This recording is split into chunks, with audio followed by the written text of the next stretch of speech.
పైసాతో పెళ్ళి.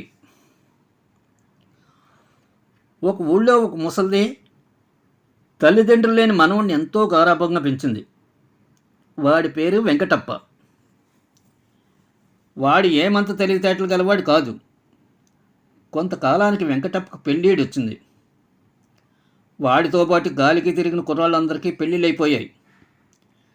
అందుచేత వెంకటప్ప తనకు కూడా పెళ్లి చేయమని ముసల్దాన్ని దగ్గరికి పోరు పెట్టసాగాడు. పైసాకు టికాణా లేదు, నీకెవరిస్తారు పిల్లనన్నది ముసలిది. పైసా తెస్తే నా పెళ్లి చేస్తావని వెంకటప్ప అడిగాడు. ముసలిది ఏం చెప్పాలో తెలియక, నీ చేత్తో పైసా సంపాదించుకురా, అప్పటి సంగతి ఆలోచిద్దాం అన్నది. సాయంకాలానికి వాడు ఎక్కడి నుంచో ఒక పైసా తీసుకొచ్చి, అదిగో పైసా, రేపు సాయంకాలానికల్లా నాకు పెళ్లి చేయకపోతే నేను ఏ నూతులోనో గోతులోనో పడేస్తానన్నాడు. ముసల్దానికి ఏమీ పాలిపోలేదు.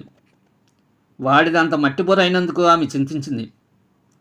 ఆమె గడ్డితో ఒక మనిషి బొమ్మను తయారు చేసి దానికి చీరగట్టి గుడిసెమూల చీకట్లో దాన్ని కూర్చోబెట్టింది. సాయంకాలం వెంకటప్ప ఇంటికి వస్తేనే పిల్లని చూసావా అని ముసలిదాన్ని అడిగాడు. ముసలిది మూలలోని గడ్డి బొమ్మను చూపిస్తూ, అదిగో పిల్ల, ఈ పసుపుతాడు తీసుకుని దాన్ని మెడలో కట్టు అంటూ వాడికి ఒక పసుపుతాడు అందించింది. వాడు తన స్నేహితుల పెళ్ళిళ్ళు చూసి ఉన్నాడు. తన పెళ్ళి అంత హీనంగా జరుగుతుందనుకు వాడు మండిపడి, ఇంత నాసిరకం పెళ్ళి నేను చేసుకోను, పురోహితుడు లేక మేళతాళ లేక అదేం పెళ్ళి అన్నాడు.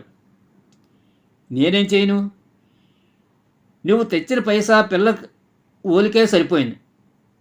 నీకు కావాల్సిన అంగులన్నీ ఏర్పాటు చేయడానికి నా దగ్గర డబ్బు లేదు. నాయనా, ఇష్టం ఉంటే పెళ్లి చేసుకో, లేదంటే ఆ పిల్లని వాళ్ళ ఇంటికి పంపించేస్తానన్నది ముసలిది.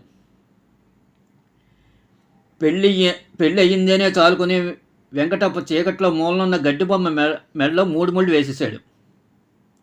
ఈ లోపల ముసలిది బయటికి జారుకున్నది. వెంకటప్ప తన పెళ్ళంతో మాట్లాడాలనుకుని నీ పేరేమిటంటూ పలకరించాడు. జవాబు రాలేదు. సిగ్గుపడుతున్నదనుకుని వాడు 2-3 సార్లు పలకరించాడు. అప్పటికీ జవాబు రాలేకపోయేసరికి మూలలోని కర్ర తీసుకుని, మొగుడంటే లక్ష్యం లేదా, చావు అంటే గడ్డి బొమ్మను ఒక్కోటి పెట్టి గబగబా బయటికి వెళ్ళిపోయాడు. ఒక్కడు కొట్టి గబగబా బయటికి వెళ్ళిపోయాడు.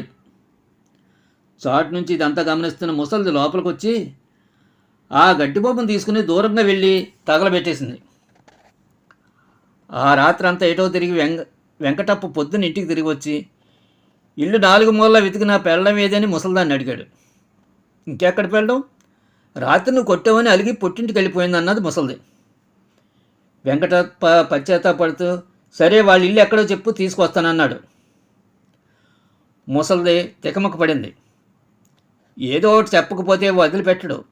అందుకని ఆమె పక్క ఊరికి పో, అక్కడ ఏంటి కప్పు వేస్తుంటే అదే దాని పుట్టిల్లు అన్నది. వెంకటప్ప వెంటనే పొరుగురు బయలుదేరి వెళ్ళాడు. 2-3 వీధులు తిరిగిన తర్వాత వాడికి ఒక ఇంటి కప్పు మీద 2 మనుషులు నేస్తుండడం కనపడింది. అదే తన పెళ్ళం పుట్టిల్లని వాడి గబగబా ఇంట్లోకి సొరపడ్డాడు. కప్పు నేస్తున్న వాళ్ళు వెంకటప్పకు ఎవరి కోసం వచ్చామని అడిగాడు. మర్యాదగా నా పెళ్ళాన్ని నా వెంట దర్శనం పంపండి అని వెంకటప్ప వాళ్ళని దబాయించాడు. ఈ మాట వినగానే ఆ 2 మనుషులు ముఖాలు వికసించాయి. సంగతి ఏమిటంటే వాళ్ళిద్దరూ అన్నదమ్ములు. వారికి ఒక చెల్లెలు ఉన్నది. ఆమెకి పసితనంలోనే పెళ్లి చేయాలని చూశారు. కానీ ముహూర్త సమయానికి పెళ్లి కొడుకు దేశాలు పట్టిపోయాడు. తిరిగి అతడు జాడలేదు. అందరూ ఆ పిల్లకి మళ్ళీ పెళ్లి చేయమంటున్నా ఆమె మొగుడు ఎప్పటికైనా తిరిగి వస్తాడని ఆశతో ఆమెను ఇంట్లో పెట్టుకున్నాడు వాళ్ళు. తమ చెల్లిని మొగుడు పోలికలు ఏమాత్రం గుర్తులేకపోవడం చేత వాళ్ళు వెంకటప్పను చూసి తమ బామ్మర్ది అనుకున్నారు. వాళ్ళు వెంకటప్పను ఆదరంతో లోపలికి ఆహ్వానించి చక్కగా స్నానం చేయించి పట్టుబట్టలు కట్టిపెట్టి పిండి వంటలతో భోజనం పెట్టి సారితో సహా తమ చెల్లిని బండిలో ఎక్కించి వెంకటప్ప వెంట కాపురానికి పంపారు. తన మనవడు చక్కని చుక్కకు వెంట పెట్టుకు రావడం చూసి ముసలిది వాడి బుర్ర లోపల మట్టి పెట్టిన దేవుడే వాడి నుదుట మంచి గీత గీశాడు కాబోలని అనుకున్నది.